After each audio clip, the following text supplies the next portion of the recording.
Hello YouTube. Wir haben gerade im Stream den Livestream geguckt von Diablo mit den fetten Bacon News für Diablo 4.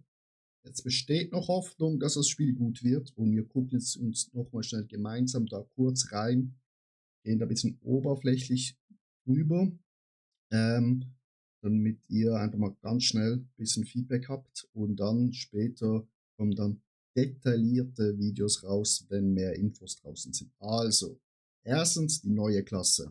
So today, we'll be diving into new features, a new region, and a new endgame.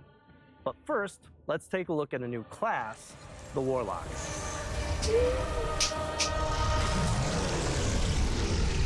Across the Diablo universe, we will get to watch the Warlock evolve. In Diablo 2 Resurrected, they honed their earliest arcane powers. Then in Diablo Immortal, their journey takes a rebellious turn, embracing darker forces and forging their own path. Now in Diablo 4, the Warlock stands at the height of their strength, fully unleashed and ready to shape the fate of Sanctuary. This class is all about turning the wrath of hell against itself, with metal chains, flames, and utter destruction. The Diablo 4 Warlock is like a heavy metal album cover come to life, fighting fire with fire. We have so much more to share about our Warlock, enough that we're dedicating a full developer update to Warlock on March 5th. Merken wir uns, 5. März, Chat, kommt nochmal eins. Ein Update. That's where we'll go deep on the class, their lore, gameplay, and more. For now, let's talk about how the Warlock and our other new class, the Paladin, are central to the themes of Lord of Hatred. Many of you have already been playing as the Paladin, experiencing their holy might firsthand. With the Paladin representing light and purity, Warlocks are their darker counterpart, anti-heroes harnessing the power of hell. This duality is central to the theme of Lord of Hatred. It's the eternal conflict between angels and demons, with humanity stuck in the center. As you play through the campaign, prepare to be drawn into a tale where Mephisto's shadow looms even larger. It's an unfolding saga of hatred, treachery, and the search for salvation, building towards a reckoning that will leave a lasting mark on Sanctuary. The campaign unfolds in Lord of Hatred's new zone, Skovos. Skovos is a dangerous land, visually inspired by ancient Mediterranean landscapes. You'll explore rugged coastlines, mountainous highlands, ancient temples, and more monster variety than ever. Neue Monster wieder, wo wir Papp weghauen. Skovos is the birthplace of humanity, where Lilith and Inarius began it all. You'll see the Blessed Mother and the Heavenly Father carved into the marble structures of Temnis. Chat, das ist einfach Gondor am Wasser. Gondor. The capital city. Temnis is the bustling epicenter of Skovos. Marble walls, eerie elegance, vibrant patterns, and rich textures all blend to create a hauntingly beautiful landscape. Stimmt sogar, weil diese neue Stadt ist die Geburt der Menschen, also Hauptzentrum. Gondor ist ja eigentlich auch im Herr der Ringe die Mainstadt der Menschen. Die letzte, also die erste richtig große Festung vor dem Bösen. Wie hier. There's a town square teeming with whispers of the firstborn. You'll uncover secrets of the Ascari, the Primevals, and the ancient wars that shaped the world. It's a place where every corner tells a story. Plus, we built Temnis to be the ideal endgame city, crafted to streamline your access to everything you want once the campaign is concluded. While we keep the story under wraps for now, let's talk about Endgame in Lord of Hatred and one of its major new features, War Plans. War Plans give you more control and depth in how you experience the Endgame. You create a playlist of up to 5 activities, drawing... Also Chat, ich erkläre euch das kurz. Neues Endgame-Feature, Warplans oder Schlachtpläne, würde ich mal das auf Deutsch übersetzen. Ihr wählt hier quasi 5 Punkte aus, 1., 2., 3., 4., 5.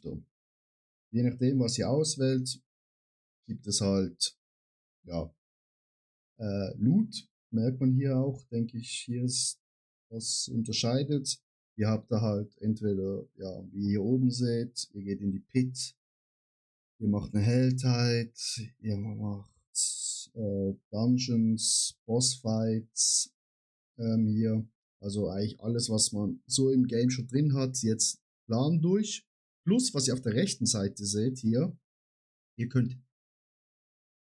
alle Optionen quasi, wo es jetzt schon gibt, in die Pits, Dungeons, Bossfights, könnt ihr eigentlich so wie im PoE 2, könnt ihr noch stärken, damit quasi der Loot noch besser wird. Also ich denke, wird richtig nice sein. Mal ein bisschen Abwechslung und je nachdem wie hardcore der Loot ist, hoffentlich auch ja, ein Antreiben, das immer und immer wieder zu machen. Dann, ich klaue denen gerade ein bisschen hier Zeit weg, weil sonst geht das zu lange hier. Weil The systems as you go, but for your skill. Zu langsam. Wo haben wir das andere? Genau, hier. Access to the Echoing Hatred event. Befindet eine neue Währung, wo ihr dann beim Echonic Hearted einsetzen könnt, wo ihr dann auch wieder Loot bekommt, je mehr Wellen ihr quasi überlebt. Also ihr seid hier auf der kleinen Map und da kommen immer wie mehr Wellen von Gegnern und die müsst ihr einfach niederschnetzen und je höher ihr geht, desto größer wird dann der Loot. Ist auch nice. Wird dann auch spannend, welche Klassen hier am meisten rasieren. Und ihr müsst, wie ich hier sehe, wahrscheinlich, vielleicht gibt es auch ein Zeitlimit, aber das sehen wir dann, aber sieht auch nice aus und es gibt dann halt am Schluss the better the loot. And how long you last is completely up to you. Sogar mit Goblin-Sachen. Das ist auch nice. I know the entire team is excited for Warplan's role. These updates will that they're more like skill twigs. That ends here Jetzt with the real neuer Skilltree Chat. Und das ist halt Schmacko-Facko. Jede Klasse bekommt das. Und wenn ich mich verhört habe, es gibt 80 verschiedene Sachen, wo ihr auswählen könnt. Und das ist schon krass. Also, weil bis jetzt Skilltree, jeder hat immer das gleiche gespielt, weil, naja, gab es meistens pro Klasse vielleicht 1, 2, 3 S-Tier-Builds und rein da. Und ich hoffe, mit dem gibt es einfach viel mehr Auswahl und viel mehr Spielstil. Auch halt vielleicht mal ein Spielstil, wo vielleicht nicht gerade Top-Tier ist, aber er macht einfach richtig Spaß, weil er richtig geil aussieht. Release of Lord of Hatred, every player, for Zum instance, Beispiel hier into Frost Hydras. Hydras kann man dann Frost-Hydras machen und dann machen sie keinen Feuerschaden mehr, sondern Frostschaden. The new options let you experiment with every possibility as you refine the build that's most fun for you. And we're not leaving any class behind.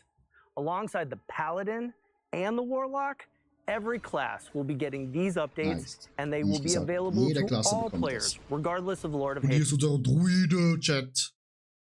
Ich hoffe, der wird richtig geil, Chat. Each class will get more than 40 rework choices and over 80 additional options. 80 Lord of Hatred owners are going to get even more, with over 20 additional transformative skill choices. On top of the skill tree overhaul, we're adding a brand new special, equipping multiple charms from the same quasi set. Talisman, Amulett, wo euch dann nochmal was Bonis gibt, plus hier gibt es halt Sets. Wenn ihr die Sets vollständig habt, gibt es natürlich mehr Boni. Ja? Will unlock additional set bonuses.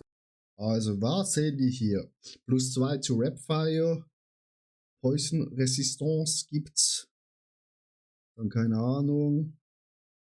Dann 6% Increased Movement Speed, 12% Increased Damage for Marksman. Und dann gibt es nochmal ein 3 und da unten geht es sogar noch weiter. Also es kann richtig nice werden, Chat. With the talisman, charms, and sets, you can customize and fine-tune your characters like never before with the powers of the greatest Haradrim. And speaking of Haradrim, Lord of Hatred comes with the Haradric Cube, a legendary tool for a legendary way to craft. You'll combine rare materials, unlock additional properties, and forge items that fit your playstyle. The Herodric Cube is the beginning of your chase for late-game greatness, opening up new opportunities to shape your journey and pursue those ultimate rewards. It's a heartfelt callback to the Cube in Diablo 2, now reimagined for Diablo 4's itemization. Also Chat, der Cube funktioniert so, mit den Materialien, wo ihr halt in-game sammelt, könnt ihr eure Sachen halt nochmal aufs nächste Level bringen. Oder ihr könnt halt auch Gegenstände kaputt machen, damit ihr mehr Material habt. Ich denke halt hier ist ähnlich wie das Heilige, nur dass ihr mehr Auswahl habt und ich hoffe, man kann mehr steuern, was man on top bekommt. Weil beim Heiligen war ja komplett random und alle 150 Heiligungen hat man mal ein Mythic Roll drauf bekommen und dann ob der Mythic Roll dann der richtige war dann auch wieder Glückssache. Ich hoffe, hier kann man besser steuern. Next, dann kommt noch das Beste. They've finally arrived. You've been asking for this since day one and we've heard you. Also, wir sehen hier okay, ja. Mythic Uniques, Talisman, okay. Whether you're chasing uniques or filtering out. Dann must have +1, select affix, must have great affix. Ich hoffe, Legendary, Unique, Mythic, okay. Item Power Range kann man auch einstellen. Follow, da kann man auch die einstellen, wie es angezeigt werden soll. Geil wäre halt, wenn man noch Sound machen könnte. So wie bei Last Epoch, bei Path of Exile 2, was dann richtig so macht, wenn irgendwas richtig Geiles droppt. Junk, loot filters give you the right amount of control over your journey. While we're so excited to finally be adding loot filters to the game, we are going to continue to listen to your feedback and stay committed to refining loot filters over time to make sure that it works for you.